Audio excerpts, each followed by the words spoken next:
እናስተለን ኩራን ተመልካቾቻችን ከመሃል ሚዲያ የሰዓቱን ዜና ይዘን ቀርበናል። በቅድሚያም አበይት ነጥቦችን እንሆ። በትግራይ ክልል ከመንግስት እውቅና ውጭ የሚደረጉ የሰራዊት እንቅስቃሴ በአስቸኳይ እንዲቆም ትዕዛዝ ተሰጠ። ጽንፈኛው ኃይል ለመዝረፍ ያገታቸው ተሽከርካሪዎች በተደረገው ኦፕሬሽን ሙሉ በሙሉ ተለቀቁ። የአማጽያኑን አመራሮች በማሰር ለሚያግዘኝ $5 ሚሊዮን ሽልማት ሰጣለሁ ስላለችው ሀገር መሃል ዜናም በስፋት ይመለከታል። ክትባትና ኦቲዝም ባላቸው ዝምድና ላይ ጥናት ሊደረግ ነው። ቭላድሚር ዜሌንስኪ ዓለም ከሚጠብቀው የዩክሬንና አሜሪካ ውይይት በፊት ወደ ሳውዲ አረቢያ ማምራታቸው ተገለጸ።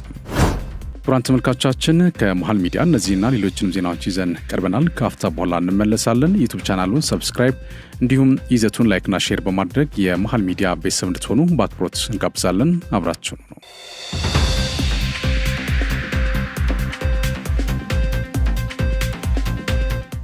በቅድሚያ የኢትዮጵያ አየር መንገድ የበረራ ቁጥር ኢቲ 302 መጋቢት 1 ቀን 2011 ከአዲስ አበባ ወደ ናይሮቢ ኬንያ ለመብረር በተነሳ በጥቂት ደቂቃዎች ውስጥ በመከስከሱ በውስጡ የነበሩ ተሳፋሪዎች ሕይወታቸው ማለፉ ይታወሳል። የትራንስፖርትና ሎጂስቲክስ ሚኒስቴር ዶክተር አለሙ ስሜ ጨምሮ የተጎጂ ቤተሰቦች፣ አምባሳደሮች፣ የተለያዩ እንግዶች እና የአካባቢው ነዋሪዎች በተገኙበት ለተጎጂዎች መታሰቢያ ሐውልት ተቀምጦላቸዋል። ዶክተር አለሙ ስሜ በዚህ ወቅት እንደተናገሩት የአውሮፕላን አደጋው መቼም ሊረሳ የማይችል በልባችን ውስጥ ያለ ትልቅ ሐዘን ቢሆንም የአየር ትራንስፖርት ደህንነትን ለማረጋገጥ ቁርጠኝነት እንድንሰራ ትምህርት የሰጠን ነበር ብሏል። ሚኒስትሩ ከዚህ አደጋ በኋላ በዓለም አቪዬሽን ኢንዱስትሪ ደህንነትን ለማጎልበት የአውሮፕላን ዲዛይን ለማሻሻልና ቁጥጥር ለማጠናከር ጉልህ እርምጃዎችን ለመውሰድ እንደተቻለም ተናግሯል። የኢትዮጵያ አየር መንገድ ዋና ስራ አስፈጻሚ አቶ መስፍን ጣሰው በበኩላቸው በአደጋው ተጎጂ ቤተሰቦች መጽናናትን ተመኝተዋል። ዋና ስራ አስፈጻሚው ይህ አደጋ ቅድሚያ ለደህንነት ሰጥተን መስራት እንዳለብን ትምህርት ያገኘንበት ነው ማለታቸውን የትራንስፖርት ሎጂስቲክስ ሚኒስቴር መረጃ አመላክቷል። አደጋው ከተከሰተ ጀምሮ መታሰቢያ ሐውልቱ እስከሚሰራ ድረስ የአካባቢው ማህበረሰብ ላደረገው አስተዋጽኦም ምስጋና ቀርበዋል። በትግራይ ክልል ከመንግስት እውቅና ውጭ የሚደረጉ የሰራዊት እንቅስቃሴ በአስቸኳይ እንዲቆም የክልሉ ርዕሰ መስተዳድር አቶ ጌታቸው ረዳ አሳሰቡ። በትግራይ ክልል ከመንግስት እውቅና ውጭ የሚደረግ የሰራዊት እንቅስቃሴ በአስቸኳይ እንዲቆም የክልሉ ጊዜያዊ አስተዳደር ፕሬዚዳንት አቶ ጌታቸው ረዳ ትዕዛዝ የሰጡ ሲሆን ይህንን ትዕዛዝ ቸል በሚሉ አካላት ላይ አስቸኳይ የእርምት እርምጃ እንዲወሰድም አሳስበዋል።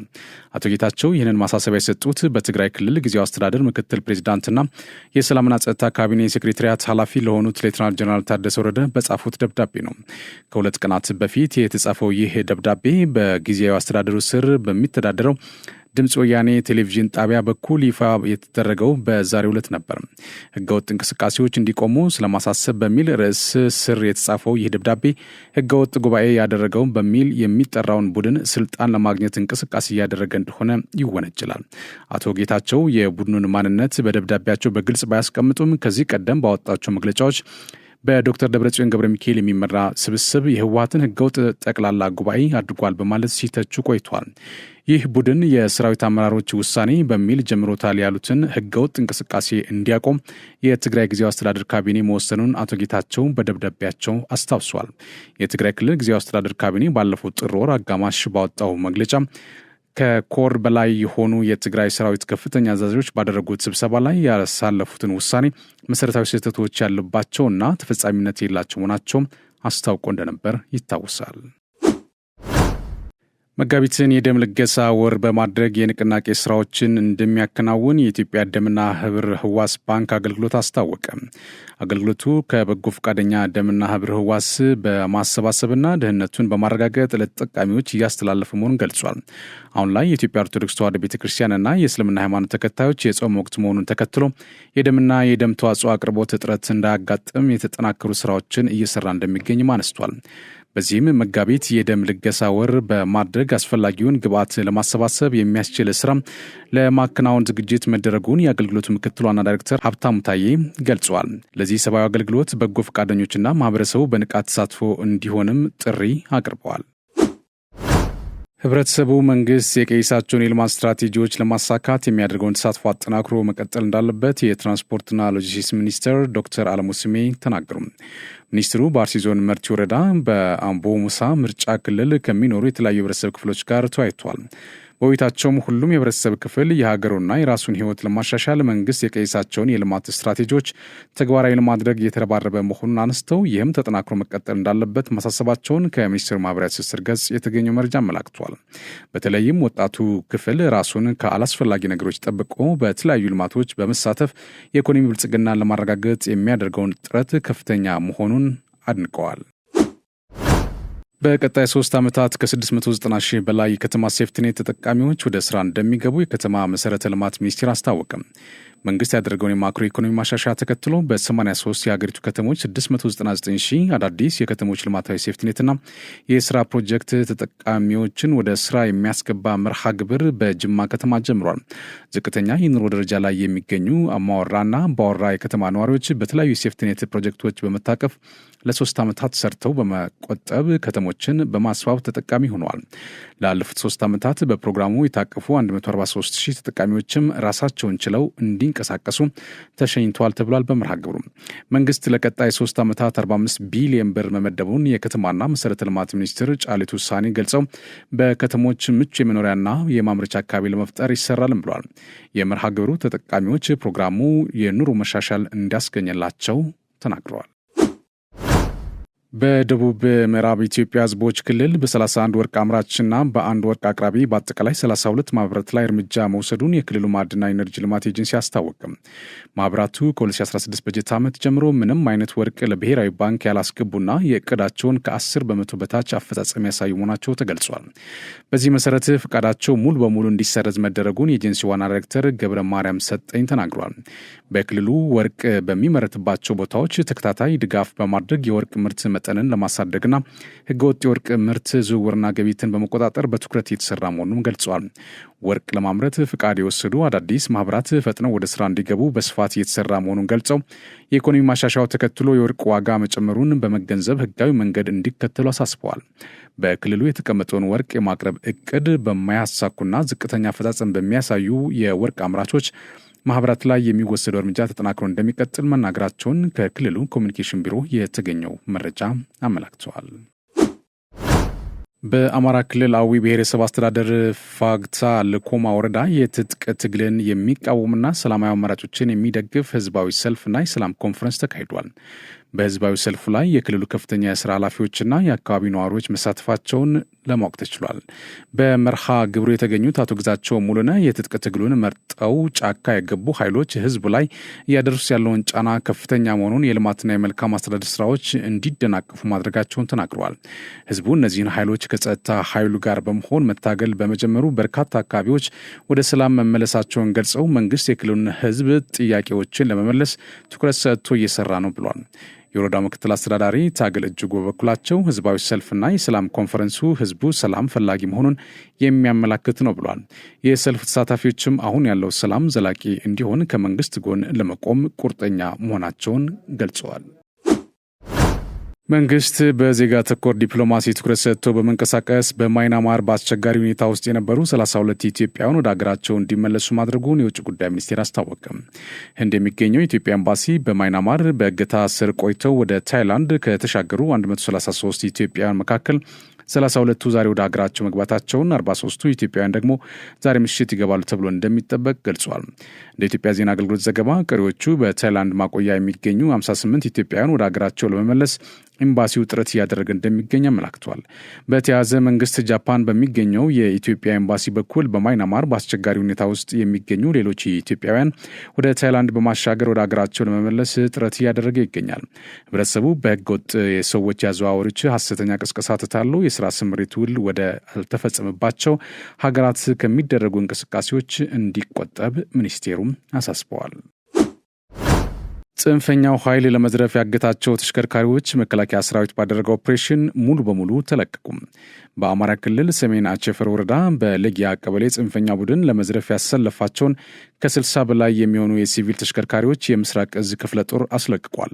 ጽንፈኛው መንገድ በመዝጋት ከባድና ቀላል ተሽከርካሪዎችን በማገት ገንዘብ እየተቀበለ የግል ፍላጎቱን ለማሳካት በሹፌሮች ላይ በደል እየፈጸመ መሆኑን የአካባቢው ህብረተሰብ ለሰራዊቱ በሰጡት ጥቆማ ገልጿል። ክፍለ ጦሩም በቦታው በቦታው ፈጥኖ በመድረስ ማስለቀቁን የክፍለ ጦሩ አዛዥ ሌተናል ኮሎኔል ግፋው ወሰን አበበ ተናግሯል። ከፍተኛ መኮንኑ እንዳሉት ህዝብን የሚዘርፈውንና የሚያሰቃየውን ጽንፈኛ ቡድን ሰራዊቱ ወታደራዊ ሳይንስና ጥበብን በመከተል ባልገመተው ጊዜና ሰዓት በመድረስ ጽንፈኛውን መምታትና ንብረቶችን ማስመለሱ እንደተቻለም አስረድተዋል። ሰልጣኝ ምልምል ወታደሮች የስንዴ ሰብል በመሰብሰብ ድጋፍ አድርገዋል። በሁርሶ ኮንቲንጀንት ማሰልጠኛ ትምህርት ቤት የ9ኛ ዙር ምልምል ሰልጣኝና ሰልጣኞች በኦሮሚያ ክልል ምስራቅ ሐረርጌ ዞን ሜታ ወረዳ ስርካማ ቀበሌ በኩታ ገጠም የለማ የስንዴ ሰብል ሰብስበዋል። የኮንቲንጀንት ማሰልጠኛ ትምህርት ቤት ምክትል አዛዥ የስልጠና ኃላፊ ሌተናል ኮሎኔል ገነኖ ቶላ ማሰልጠኛ ትምህርት ቤቱ ከስልጠና ጎን ለጎን የአካባቢው ማህበረሰብ የመደገፍ ስራ እየሰራ ስለመሆኑ ገልጿል። ሰልጣኝ ምልምል ወታደሮች ከስልጠና በተጓዳኝ የስንዴ ሰብል በመሰብሰባቸው ደስተኛ መሆናቸው ገልጸው ቀጣይ በማንኛቸውም ህዝባዊነትን በሚያረጋግጡ ስራ ለመሳተፍ ፈቃደኛ እንደሆኑም ተናግረዋል። መከላከያ ሰራዊት ራሱና ትጥቁን በማዘመን የሀገርን ዳር ደንበር ከመጠበቅ ባሻገር መሰል የማህበረሰባዊ ኃላፊነቱን እየተወጣ የሚገኝ የህዝብና የሀገር ዋልታ ማገር መሆኑ ይታወቃል። የዲሞክራቲክ ሪፐብሊክ ኮንጎ መንግስት በአብዛኛው የሀገሪቱ ምስራቃዊ ክፍል የተቆጣጠሩት አማጽያን 3 አመራሮች በቁጥጥር ስር ለማዋል እገዛ ለሚያደርግ አካል የ5 ሚሊዮን ዶላር ሽልማት አቅርቤያለሁ አለ። የዲሞክራቲክ ሪፐብሊክ ኮንጎ የምርጫ ኮሚሽን ኃላፊ የነበሩት ኮርኔይ ናንጌ የኤም23 አማጺ ቡድንን ጨምሮ ሌሎች ታጣቂዎችን አጣምሮ የያዘውን የኮንጎ ሪቨር አሊያንስን ይመራሉ። መሪው በቁጥጥራቸው ስር ካሉ ከተሞች በአንዷ በነበረ ከፍተኛ የድጋፍ ስብሰባ ላይ ከሰሞኑ ንግግር አድርገዋል። ከኮርኔይ በተጨማሪ የሽልማት የሚሰጠው የኤም23 መሪ የሆኑትን ሱልጣን መኪንግን እናም በርትራንድ በሲሞዋን በቁጥጥር ስር ለማዋል በሚደረገው እገዛ ነው። ባለፈው ዓመት 3 አመራሮች በሌሉበት በወታደራዊ ፍርድ ቤት ተከሰው የሞት ፍርድ ተበይኖባቸዋል። በተጨማሪም በግዞት ላይ ላሉ 2 ጋዜጠኞችና ሌሎች የአማጽያኑ ተባባሪ ተብለው የተፈረጁ ጋዜጠኞችን ለእስር በመዳረግ ለሚያግዙ ተጨማሪ 4 ሚሊዮን ዶላር ሽልማት ቀርቧል። ነገር ግን በዚህ መንገድ የትኛውም አመራር የመታሰር ዕድሉ ኢመንት ይመስላል ተብሏል። ባለፉት ሳምንታት በሩዋንዳ የሚደገፉት አማጽያን በማዕድን የበለጸገችውን ምስራቃዊ ዲሞክራቲክ ሪፐብሊክ ኮንጎ ግዛትን ጨምሮ የክልሉን 2 ታላላቅ ከተሞች ጎማና ቡኮቫን የሀገሪቱን ጦር በማሸነፍ መቆጣጠር ችሏል።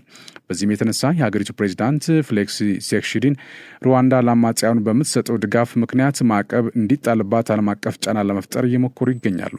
የተባበሩት መንግስታት ድርጅት ባለሙያዎች ባለፈው የአውሮፓውያኑ ዓመት ባወጣው ሪፖርት እስከ 4000 የሚደርሱ የሩዋንዳ ወታደሮች ከኤም23 ጋር ተሰልፈው በዲሞክራቲክ ኮንጎ ተሰማርተው እንደሚገኙ ነው የገለጸው።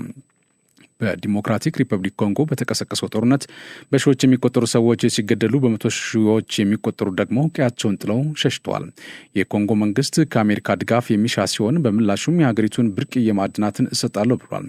ዲሞክራቲክ ሪፐብሊክ ኮንጎ ሞባይል ስልኮችና ኮምፒውተሮች እንደ ግብዓቶች የሚጠቀሙባቸውን ወርቅና ኮልታን ጨምሮ የሀገሪቱን ማዕድናት ለመቆጣጠር ሩዋንዳ እየሞከረች ነው ስትል ትከሳለች። ኮንጎ አማጽያን ለማዋጋት ከአሜሪካ ወታደራዊ ድጋፍ ለማግኘት ስትል በምላሹ ማዕድኗን ለመስጠት ማቅረቧን አስመልክቶ የፕሬዝዳንቱ ቃል አቀባይ ቲና ሳልማ ምላሽ ሰጥቷል። የአሜሪካ ኩባንያዎች መሰረታዊ የሚባሉ ጥሬ ማዕድናትን ከሩዋንዳ ይገዛሉ። እነዚህ ማዕድናት ከኮንጎ ተዘርፈው ወደ ሩዋንዳ በህገወጥ መንገድ የተዘዋወሩ ናቸው። እናም ፕሬዝዳንቱ ከዋናው ምንጩ ባለቤቱ ኮንጎ እንዲገዙ ነው ሀሳብ ያቀረቡት ብሏል ዘገባው። ሩዋንዳ ከዲሞክራቲክ ሪፐብሊክ ኮንጎ ማዕድናትን የዘረፈች ነው መባሏን አስተባብላለች። ሩዋንዳ አማጽያኑን ኤም23 መደገፏን የምትክድ ሲሆን ነገር ግን ግጭት ወደ አገሬ እንዳይዛመት ለማድረግ እየተከላከልኩ ነው የሚል ምክንያት ትሰጣለች ብሏል ዘገባው።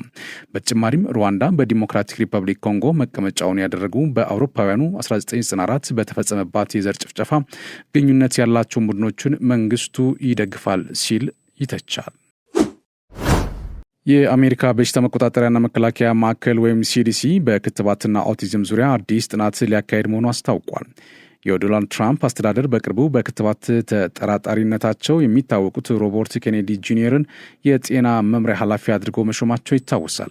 እኚህ ፖለቲከኛ ከጤና ጋር የተያዙ ስራዎችን ሲሰሩ የቆዩ ሲሆን የኮሮና ቫይረስ ክትባትን ጨምሮ ሌሎችም ክትባቶችን ለመውሰድ ሲቃወሙ ነበር። በተለይም ለህፃናት የበሽታ መከላከል አቅማቸውን ለማሳደግ በሚል የሚሰጡ ክትባቶች በአእምሮ እድገት ውስንነት ወይም ኦቲዝም የሚጠቁ ህጻናት ቁጥር እንዲጨምር ምክንያት ናቸው በሚል አቋማቸው ይታወቃሉ። እኚህ ፖለቲከኛ ስልጣን በያዙ በአንድ ወር ውስጥ ክትባቶችና ኦቲዝም ያላቸውን ዝምድና ካለ ወይም ክትባቶቹ ለኦቲዝም መነሻ መሆን አለመሆናቸውን ለማረጋገጥ አዲስ ጥናት እንዲደረግ ስለማቀዳቸው ሮይተርስ ዘግቧል። ጥናቱ ዓመታትን ሊፈጅ ይችላል የተባለ ሲሆን በትክክል መቼ እንደሚጀመር በዘገባው ላይ አልተመላከተም። ፕሬዚዳንት ዶናልድ ትራምፕ በቅርቡ በማህበራዊ ሚዲያ ገጻቸው ላይ በአሜሪካ በቅርቡ ከ10,000 ህጻናት መካከል አንዱ በኦቲዝም ይጠቃ የነበረ ቢሆንም አሁን ላይ ከ36 ህጻናት ውስጥ አንዱ በኦቲዝም ይጠቃል ብሏል። ይህ ለምን እንደሆነ መጠናትና መታወቅ አለበት ማለታቸውም ይታወሳል። የዓለም ጤና ድርጅት በበኩሉ ባለፉት 50 ዓመታት ውስጥ ክትባቶች መስጠቱ ከ154 ሚሊዮን በላይ ህጻናት ይሞቱ ነበር ብሏል።